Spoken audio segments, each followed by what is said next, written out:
4 years ago, after experiencing a very traumatic period of my life, I suffered a psychotic episode and was later diagnosed with bipolar disorder.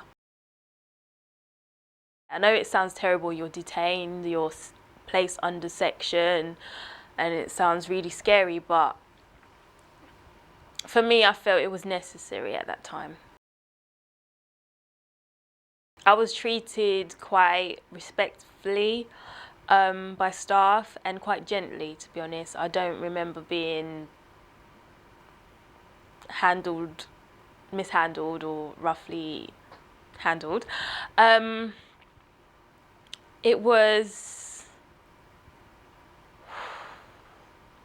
I feel it was a break from everything that I probably needed at the time. From the time I woke up, first thing on my mind was food, because the medications make you so hungry. Like, it was absolutely crazy.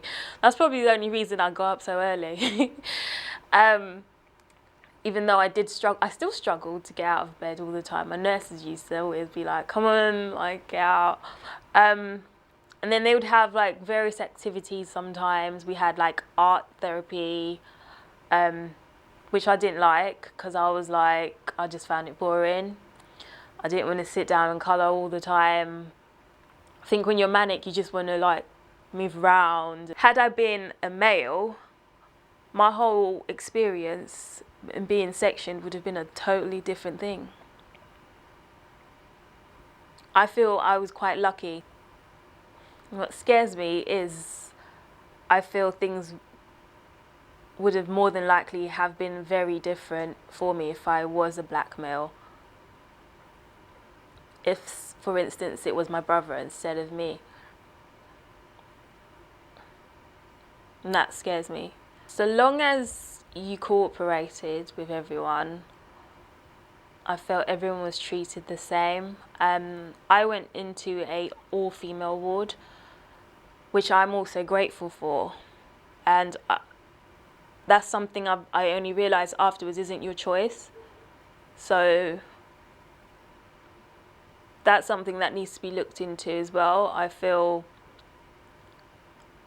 think I would have been quite distressed if I was in a mixed ward for various reasons, but I did see some patients that were difficult, and how the nurses responded to them was they had to use forceful treatment, such as having to use a syringe to medicate them rather than have them just take it themselves. So in order to not have that treatment, I just listened to did as I was told, really.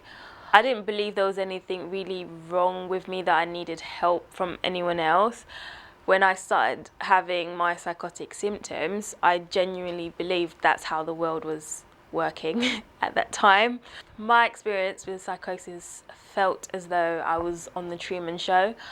And what's weird is in that time, I wasn't thinking of the film at all, but it was only in recovery. I was trying to sort of explain to my friends, because they couldn't get why I would suddenly feel like I could hear cameras in my house. So what motivated me was that,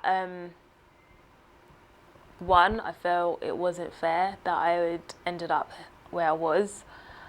That when I sat down and I first realised the gravity of what had happened was when someone dropped an envelope on my table explaining to me that I was under section and I had to appeal to get out. So my choice to leave wasn't there.